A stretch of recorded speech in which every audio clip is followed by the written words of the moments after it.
is Bayn Asrar actually a dupe for Amouage guidance? Let's find out.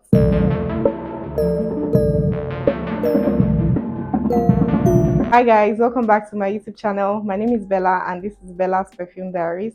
If this is your first time stumbling on this channel, Perfume Diaries is a series where we'll talk about perfumes, a sprinkle of beauty and lifestyle.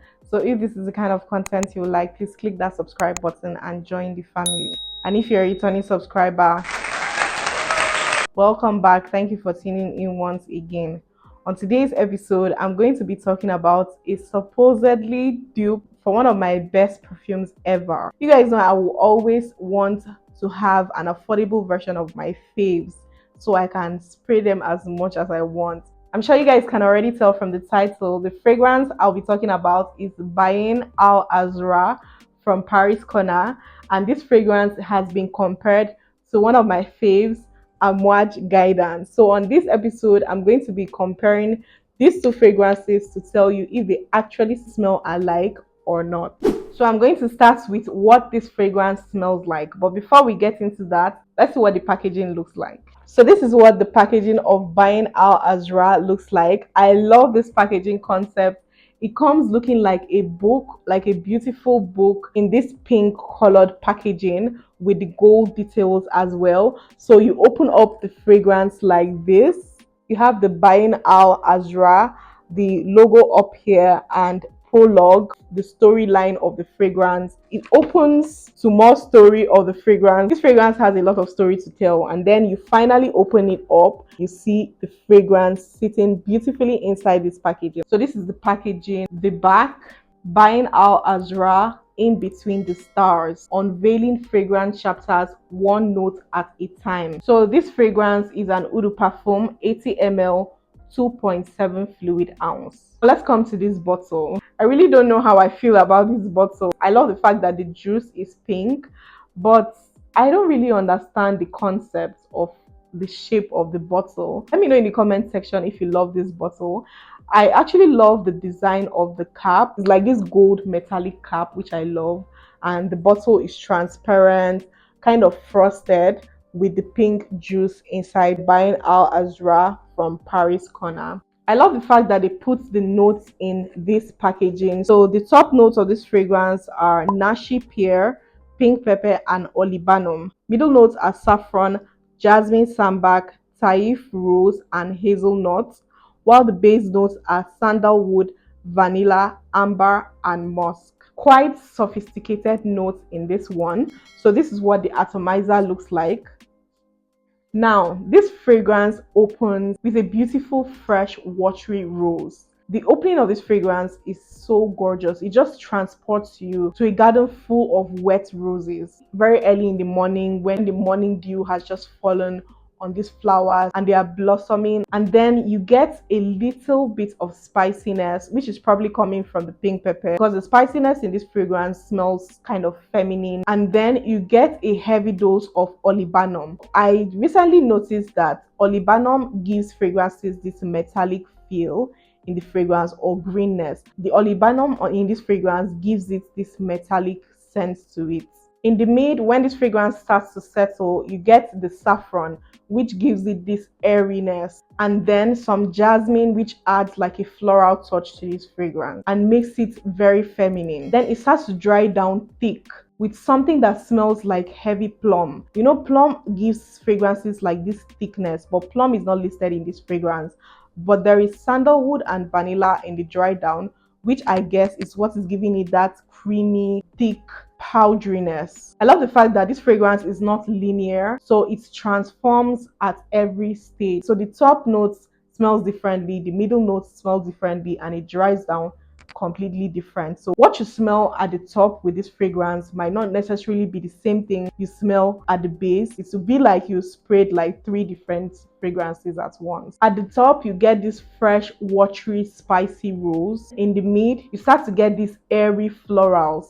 And then finally, in the base, you get this thick, creamy powderiness coming from the sandalwood and the vanilla. Overall, I'll classify this fragrance as a sensual rose scent. So it's kind of like a feminine, fresh, watery, rose, and then that creaminess makes it sensual in the dry down, which is what stays with you all through. That is how I would describe this fragrance. If you are a girly girl that loves feminine floral rose scents that have this freshness to it with this creamy dry down, you would absolutely love this. It doesn't dry down to like a sweet vanilla gourmand.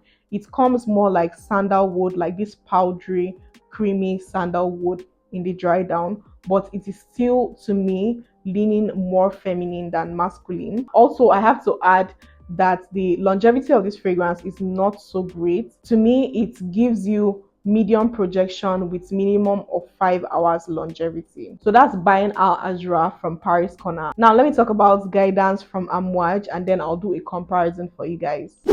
So this is what Amouage guidance packaging looks like. I did a full review on this fragrance already, talking about the packaging and all the details you need to know. So I'm not going to be thorough with this review. I just want to summarize so you have an idea what it smells like. Now this is what the bottle of guidance looks like. If you are familiar with Amouage bottles, you know that this is how all their bottles comes, just in different colors. I love the combination on this bottle. The main accords are woody, amber, fruity, warm, spicy, sweet, nutty, powdery, vanilla, floral, and balsamic. The fragrance is described as a floral fruity fragrance for men and women, so this is classified as a unisex fragrance. It was created by my favorite perfumer, Quentin Bish. The top notes of this fragrance are pear, hazelnut, and olibanum. Middle notes are osmanthus, rose, saffron, and jasmine sambac, while the base notes are sandalwood, vanilla, akigala wood, ambergris, and labdamum. So this fragrance opens with this bright spicy pink pepper. Not long after that, you start to get the hazelnut and the pear mixed together to give it this nuttiness, and then the rose starts to shine.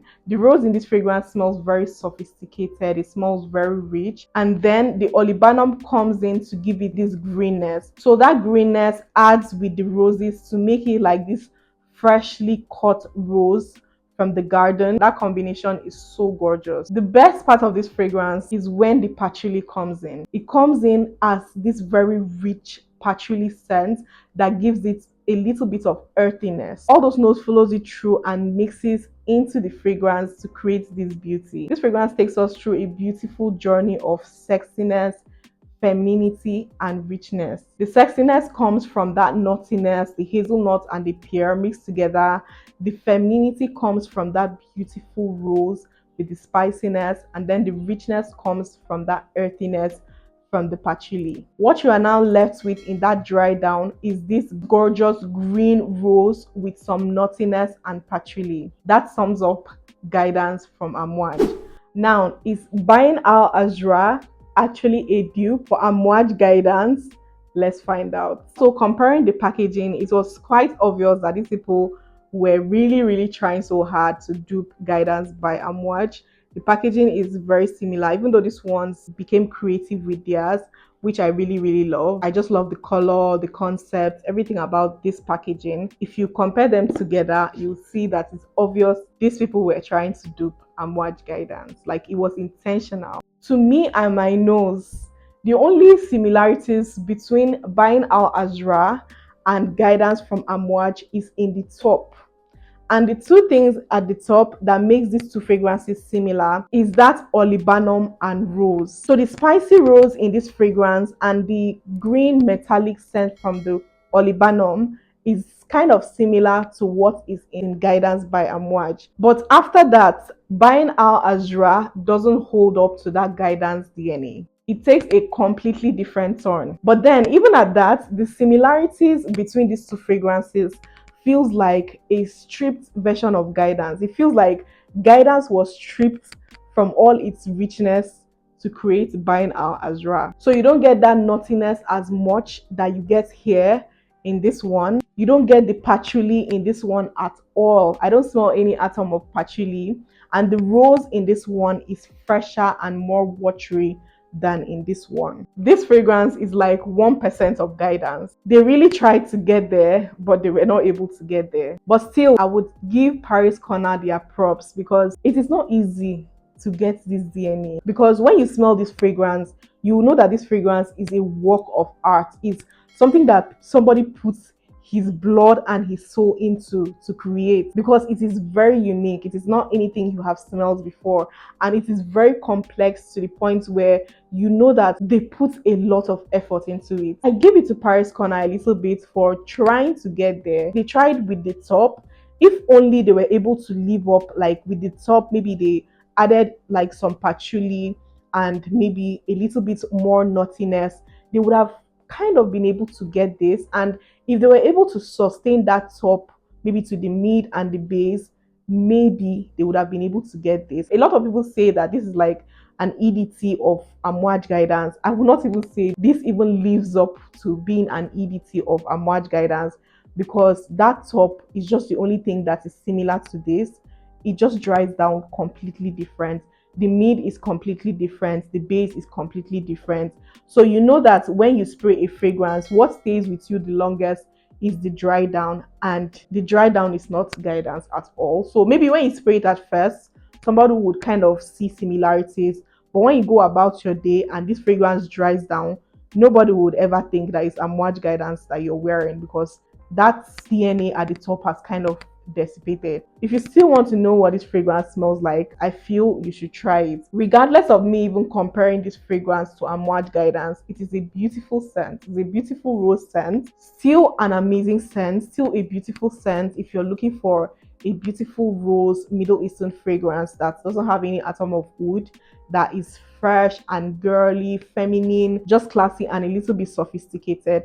Bayn Asrar is a beautiful scent, but comparing it to Amouage guidance, I would say this fragrance is like 40% of Amouage guidance. Also, another thing, longevity on this is not anything close to what this fragrance smells like, because this perfume smells for days and this one doesn't even get to 5 hours. I'm going to let it macerate, even though it has macerated for 2 weeks or 3 weeks, but I'm going to let it macerate more and see if the longevity is going to improve over time.